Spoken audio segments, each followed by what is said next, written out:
Crocetta ha scelto l'avvocato Fiumefreddo come assessore alle attività produttive dopo le dimissioni di Linda Vancheri. Le riserve degli alleati. Irene Milisenda. Stanno per finire le vacanze e la politica siciliana comincia di nuovo a girare a vuoto.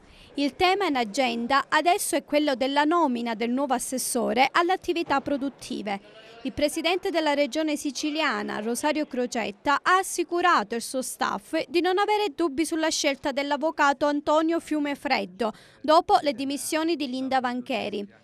Si tratta, spiega Crocetta, di un uomo che si batte contro il malaffare, dando grandi risultati sia alla società SPI, dove ha denunciato la svendita del patrimonio immobiliare della regione, e sia a Riscossione Sicilia, dove ha denunciato circa 800 soggetti che da sole evadevano 1 miliardo di euro.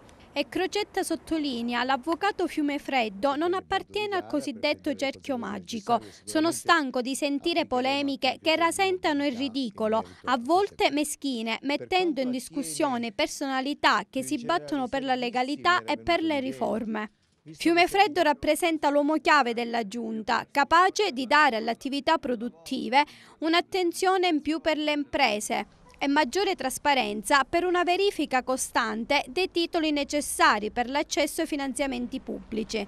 E a fronte delle polemiche mosse da alcuni dirigenti del Partito Democratico contro l'ingresso nell'esecutivo dell'avvocato Fiumefreddo, Crocetta insiste sul fatto che nessuno può mettere in discussione le decisioni del Presidente di nominare almeno un assessore di sua spontanea volontà e afferma: nel patto originario con i partiti il Presidente aveva diritto a nominare 2 assessori e in atto tutti gli assessori sono espressioni delle forze politiche.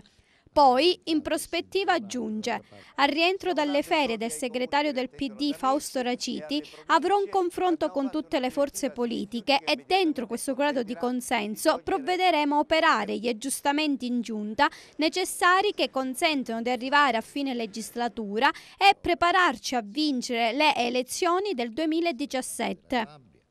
Perché ritengo che noi dobbiamo avviare una collaborazione nuova.